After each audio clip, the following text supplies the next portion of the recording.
To support the global action towards a decarbonized society, Brunei Darussalam seeks to keep its carbon emissions in check. Hence, we will also be looking at the electrification of mobility through the possibility of replacing a significant number of our domestic fleets with electric vehicles over the years in the future, and also furthering energy efficiency and conservation. It is that the future of energy is electric, because electricity is the most efficient and economical solution to decarbonizing the economy, in particular by giving up direct fossil fuels energy consumption in buildings, transport, and industry. The theme of this session, the conference, accelerating the energy transformation, requires two things.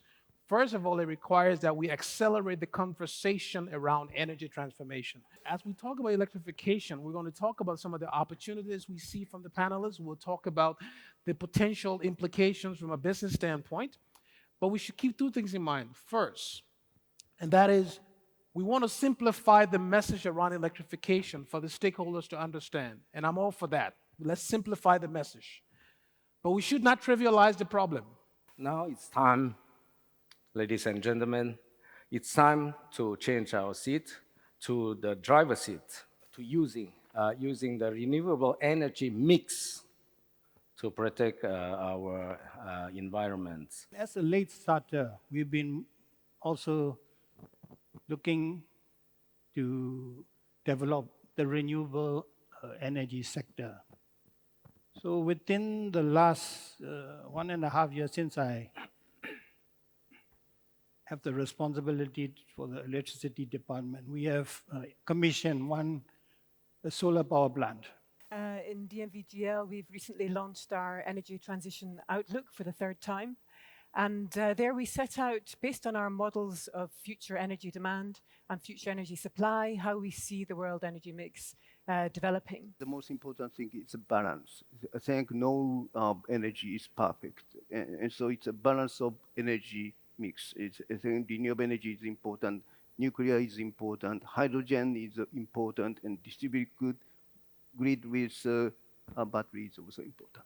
Today, 95% of the hydrogen generated in the world is gray, meaning out fossil fuel. So we need definitely to develop. It's not in the money yet, but it will be in 10 to 15 years, green hydrogen through fracking the water molecule in order to generate and to store electricity.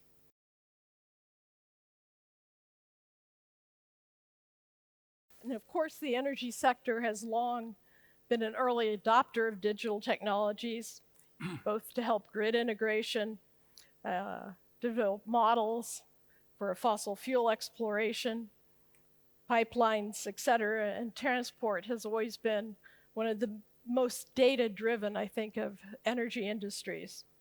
But what's changing is really the rapid pace at which it's happening and being adopted, and the fact that the technologies themselves, be it software, be it other things, are evolving so rapidly. Whether it's using artificial intelligence or machine learning to improve your operations, your efficiency, being more sustainable, to even in the future, to the question, new business models, things like virtual power plants, which are taking off, where you're seeing software actually connect a multitude of generation assets and turning them into a single plant, which then can open up marketplaces and create new opportunities for corporations, for consumers, for regulators, or for governments. And I do believe that with the help of artificial intelligence in this particular sector, this can help and will help nations to channel investment where it is really needed. When the digitization is possible, we can make use of the dynamic pricing, and the consumers can respond more accurately to this dynamic pricing.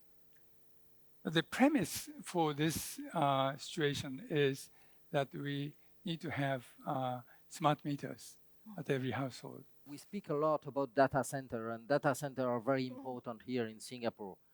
So what we have established in ENGIE is that we have high-speed sensors collecting a lot of data about what's happening in the data centers, the flow of data in different servers, so that we can, through machine learning, be able to anticipate and optimize the way the cooling and the distribution of energy is done within the data center, thus improving the efficiency in the way the data center is running and diminishing the power use efficiency.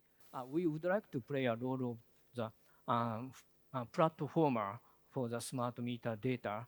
So, society or service providers can use smart meter data for their business. So we don't know the so detailed business so far, but some very pioneering and innovative company can utilize smart meter data much better than ours.